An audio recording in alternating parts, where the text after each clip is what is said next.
The main character of this anime is Nick, but he was rejected by his party leader, and that person is Argus, who is like a father to him. The same goes for his girlfriend, who he thought was his lover, betrayed and dumped him. Before it, he had lost almost everything precious to him. Argus tells him that his mindset doesn't fit an adventurer.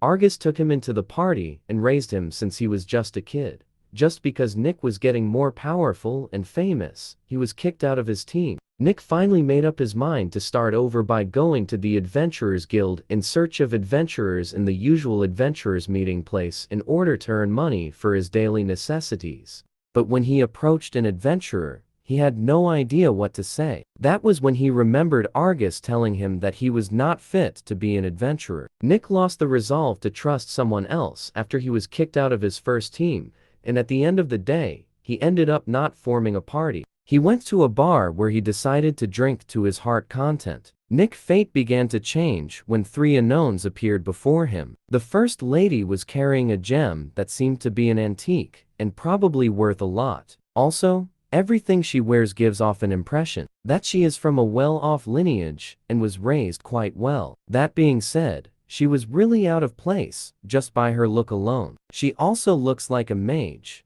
but she gives off the impression of an assassin. The same goes for the priest who already had drinks before coming to the bar. But he didn't come along with the two other girls. He also reeks of cosmetic, neither is he wearing the standard medal of a priest. With this observation, Nick deduced that he is an excommunicated priest. The other girl is a dragonkind. She might seem like a veteran in battle, but she's just like a cornered animal. He then gave a toast to Argus, a toast for his pretty girlfriend, and also a toast for the three gloomy people in front of him. He murmured the word that to hell being an adventurer, and to hell having a lover. He was sad that friends would always end up betraying him. Nick believed that Argus might be right by telling him that being an adventurer does not suit him. He then drinks from his cup. At the same time, the four of them drop their cups, and they jinx the same word that they would never trust humans. They were all surprised that they all jinxed the same words. Tiana is always praised at the academy for her great mastery of water and wind element spell, but she doesn't learn magic to obtain success in life, but rather she simply study it to improve herself. She was also praised by her master for controlling multiple elements, naturally, while never losing her modesty. That's why she was called the pride of the academy.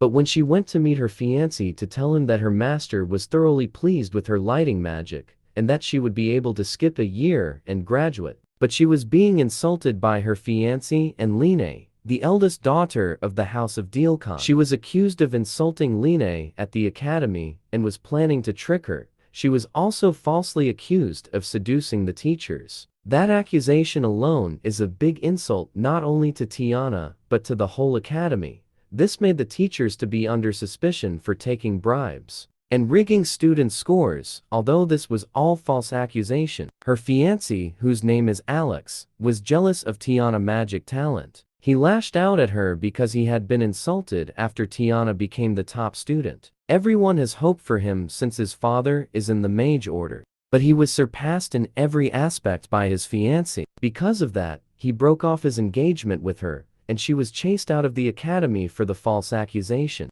Tiana ended up getting a house, but her problem was money. She then decided to look for a job, but she was rejected by everyone wherever she went. She ended up using her last money to gamble on the terrain dragon race. She won her first game, but she later ended up getting addicted to gambling and lost all of her savings.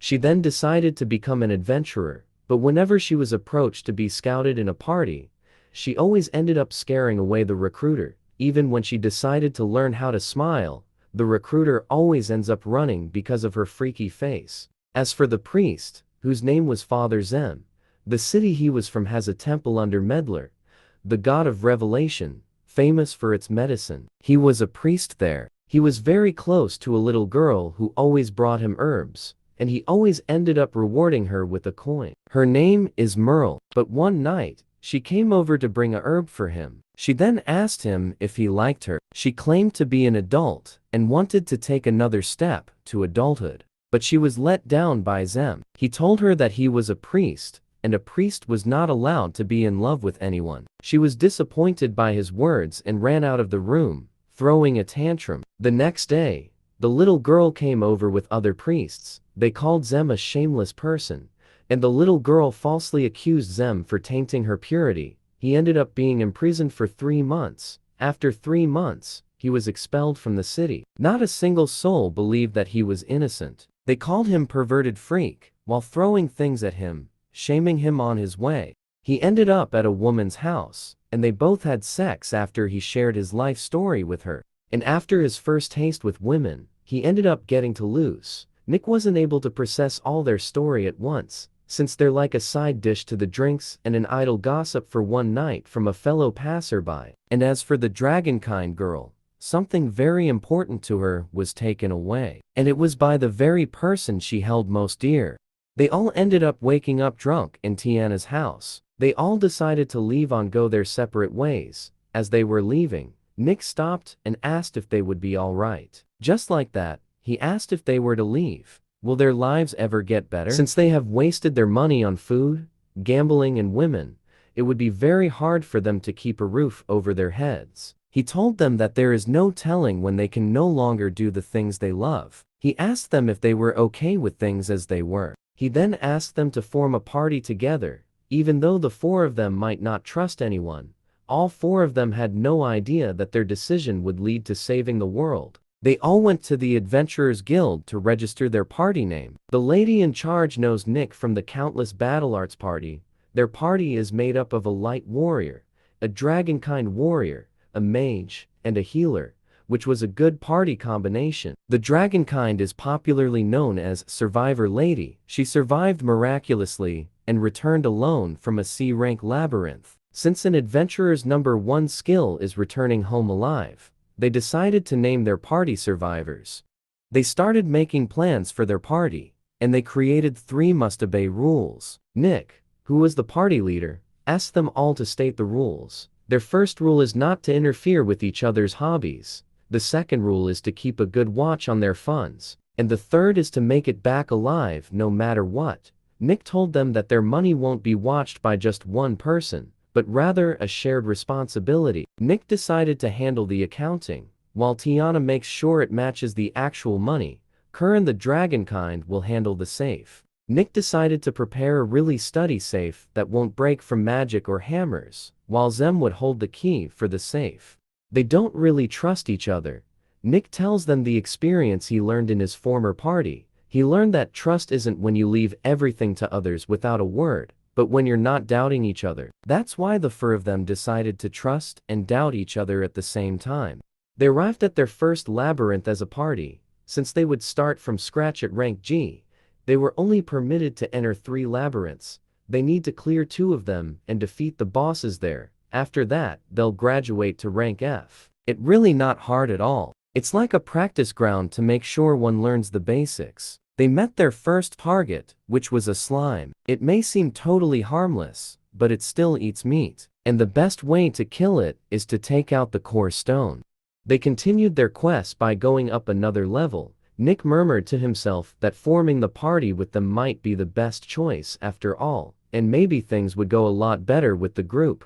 But as Tiana was walking, she was attacked by a slime and fell down after stepping on a sticky slime. She got really angry and wanted to unleash her anger at the slimes, but she accidentally fired her icicle dance spell to Curran. But luckily Curran blocked it and wasn't harmed. Tiana apologized to Curran, saying it was a mistake. Her carelessness got Curran angry because Curran was really trying to trust Tiana. She then told Tiana that she should be careful that her hand may also slip one day and hurt her. They finally arrived at the slime boss room, but before Nick could explain further about the way to kill it, Tiana hurriedly charged forward, thinking she could take it down by herself. She then launched ice spell to the slime. Without she knowing, the slime ended up exploding. As they were cleaning their bodies, Nick explained to them that huge slime reacts to strong magic and would scatter a goo all over the place. Tiana complained that if Nick had told her beforehand, she wouldn't have made such a mistake, but she didn't ask for Nick advice before attacking.